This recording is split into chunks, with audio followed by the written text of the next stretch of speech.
guys, my name is Tiffany and welcome back to my channel. I'm so excited because I officially have over 2,000 subscribers and I was just patiently waiting for the 1K and now there's over 2 and I'm so excited about it. So thank you so much for supporting me on this journey. I have a really special upcycle by Little Toe today because one of my dearest friends, Leah, is getting married and she trusted me to make her wedding dress. Here's a little sneak peek of it. I don't have a video for the dress, but I will be posting pictures on my Instagram, so make sure you're following me there as well. But she is having a bachelorette party and I have nothing to wear, so in today's video, I'm gonna show you how I turned these thrifted pajamas into this two-piece set. So let's get started.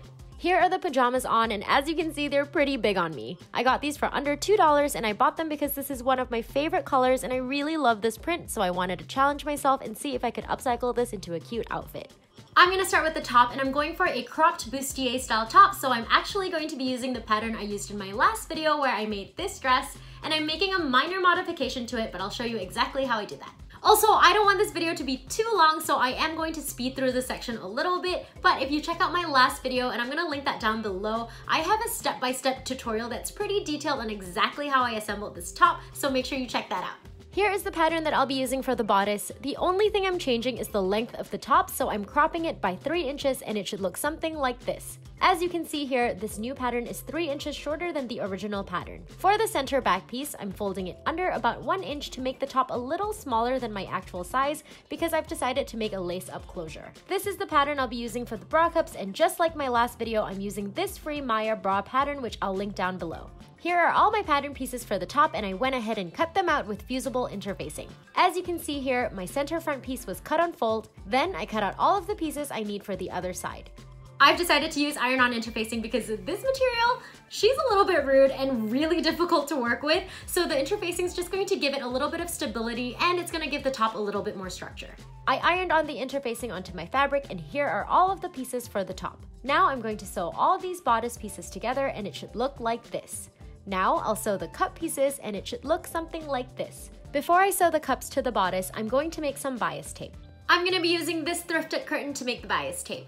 I've gone ahead and removed the ruffled edge of the curtain so I have a nice flat piece to work with. Because this is a woven fabric, when I pull along the selvage or the warp of the fabric and along the cut raw edge or weft of the fabric, you'll notice that there is hardly any stretch. But when I pull on a diagonal, also known as the bias, you'll see that there is a significant amount of stretch. So I'm going to fold this on the bias and then I'm going to press on this fold with my iron. Using this ironed line as a guide, I cut the fabric all the way across. Then I cut a strip that is 1 1/4 inch wide. I'll use this strip to make the bias tape. Here is some store-bought single-fold bias tape, and you can see that the edges are folded and pressed down towards the center, so I went ahead and did the same with my strip of fabric, creating this DIY bias tape. I ended up making 2 sizes, this wider one from the 1 1/4 inch strip, and this narrow one from a strip that was about 7/8 of an inch wide.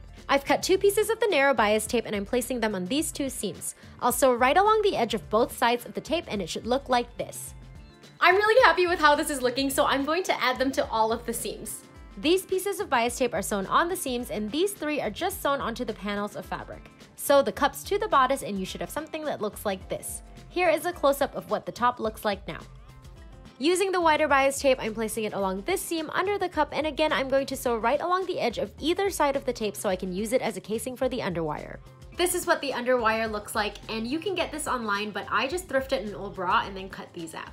As you can see here, one of the ends of the underwire is blue and the other end is gray. Based on the bra that this was in, the blue ends were towards the center, so I'm making sure that I'm placing the blue ends towards the center when I insert the underwire into my top as well. I feel like this is so off-brand for me because I normally hate wearing bras, but structurally, I think it just needs the underwire, otherwise it's not going to keep its shape. Using the fabric from the curtains, I also sewed a lining, and now I'm placing these 2 pieces right sides facing. I'll only sew them together along these 2 ends and it should look something like this. Flip it over and give these 2 ends a good press. Now that everything is nice and flat, I'm going to sew the wider bias tape along the top, enclosing all of the raw edges, and it should look something like this. I thought I had filmed this, but I obviously didn't, but as you can see here, I've sewn the shell fabric to the lining fabric together along both sides of the vertical bias tape pieces, creating these channels for the boning. Okay, so normally I would use these little caps to put at the end of each piece of boning just so that there are no sharp edges and it doesn't pierce through the fabric accidentally, but I saw this TikTok where this girl uses a heat gun and shrink tubing, so I got a heat gun.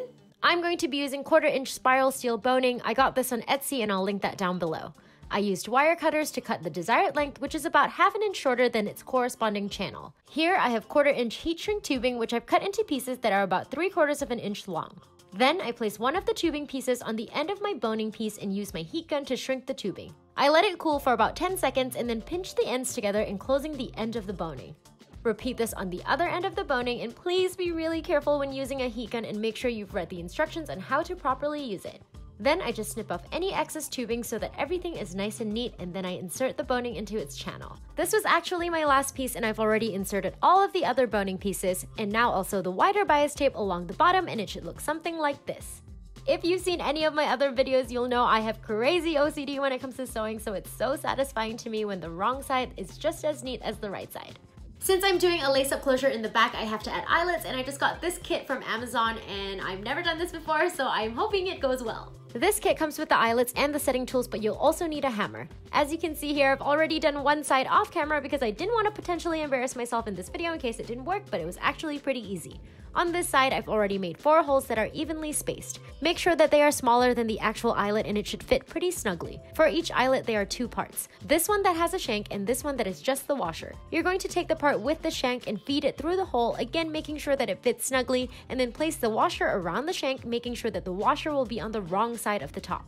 I'm placing a towel underneath so I don't damage my table, and now I'll place the base underneath the eyelet and the setting tool on top of the eyelet, and then hammer the setting tool until the eyelet is secure. Here is the front of the eyelet, which is on the right side of the top, and the washer that is on the wrong side of the top. Repeat this until all of the eyelets are attached and you'll have something that looks like this. Okay, so I thought I was done with the top, but I just saw this picture on Pinterest and now I am deciding if I should add straps to the top. And I kind of like the way the straps are connected to the front of the top.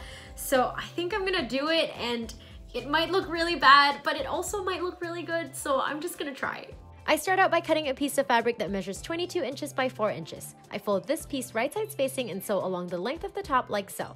Then I turned it to the right side and pressed it so the seam is in the center. I also hemmed one side by folding it over twice and sewing. Repeat for the other strap. Here is the top, and I've already added the eyelets to the outer side of the bra cups. Now I'll take the finished edge of the strap and sew it to this part of the top on both sides, and you'll have something that looks like this. Then I take the loose end of the strap, fold it in thirds, and insert it through the eyelet, and I'll sew here to secure. I'll do the same with the other strap. As you can see here, I actually changed my mind and decided to knot the strap around the eyelet instead. So I hemmed the other raw edge of the strap and then simply tied it in a knot. Here is what it looks like on the wrong side, and all that's left to do is lace up the back with this tie that I made from the curtain. Moving on to the pants. I'm going to be using a pant block that I previously made, but if you don't have one, I'll link a free pant pattern down below. The pant block that I'm using has a pretty tapered leg, so I'm going to show you how I modify it to widen the leg a little bit, and then I'm also going to add a pleat in the front. I'm using a roll of paper to draft my pattern. Here is the front piece of my pant block, which I copied from a pair of pants that fit me well. To create a wider leg, I start by tracing the hem and extending it out slightly. Then I trace a little bit of the waist and this side of the pattern. Because I'm creating a pleat in the front, I measure 2 inches on the top and make a mark. I do the same to the hem, and this will also widen the leg. Then I shift the pattern to the 2-inch mark and continue to trace along the waist. From the widest part of the hip, I use my ruler to extend this new side seam all the way to the hem. Trace the rest of the original side seam and then cut. Here is the modified front pant pattern piece. For the back, I'm tracing the back of my original pant block, but this time I'll also widen the inside of the leg slightly. And then I use the new front pant pattern to trace out the side seams so that everything matches. Then cut out the pattern, making sure you also transfer the dart, and here is the modified back pant pattern piece. Using my new pattern, I cut out the pieces I needed from the pajama pants. Before I start putting the pants together, I decided I want to add pockets, so I'm going to show you how I do that. Here is the pattern for the front of my pants. I'm measuring 4 inches from the top and making a mark, and this will be the top of my pocket opening. And then from that point, I measure and mark at 7 inches, which will be the bottom of my pocket opening. Using a piece of paper, I trace this section of the side seam, making sure I include where the opening of the pocket begins and ends. Then, using my hand as a guide, I freehand the shape of a pocket. You can make this as big or as small as you like. Cut this out, and here is the pocket pattern. Using fabric from the curtain, I cut 2 identical pieces and 2 mirrored ones. Here is the front pant pattern piece, and here it is cut out from the pajama pants. Making sure this piece is wrong sides up, I create my pleat by measuring and marking at 2.5 inches from the side seam. Then I make another mark 3/4 of an inch from the first mark and mark again 3/4 of an inch away from the second mark. Now I'm folding the fabric at the center mark, making sure that the 2 outer marks line up. I draw a line 3/4 of an inch away from the fold that is 4.5 inches long. Sew on this line and you'll have something that looks like this. I've pressed the fold towards the center of the pants so that when you turn it right sides up, the pleat will be towards the side seam. To add the pocket, I measure 4 inches from the top so I know where to place my pocket, pin it in place, and then sew to secure. I've overlocked all of the raw edges, and now I'm going to press this seam open and understitch the pocket to the seam allowance. Here is a close-up of the understitching. This just ensures the pocket stays inside and doesn't peek out. Moving on to the back. Using my pattern, I cut out this piece. As you can see here, I've already sewn the dart and pressed it towards the center seam.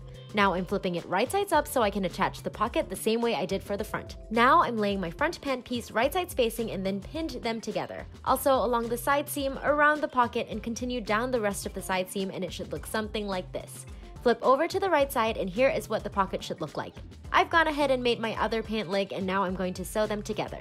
I'm taking my left pant leg and laying it flat. This is the front and this is the back. I place the right pant leg on top right side spacing, and I'm going to pin them together along the center front seam. Sew and you should have something that looks like this.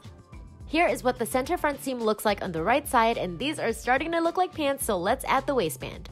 I cut out a strip of fabric that is 3 inches tall, and I used my pants as a guide to determine the length that I needed. As you can see here, I've ironed on fusible interfacing, and I did have to sew 3 pieces together to get the length that I needed. Now I'm placing my waistband on my pants right side spacing, and yes, my OCD self made sure the seams on the waistband lined up with the side seams so that everything matches perfectly, and I pinned it in place. So, and now that the waistband is attached, I'm going to fold it in half lengthways, and I'll give that a good press with my iron, and it should look something like this.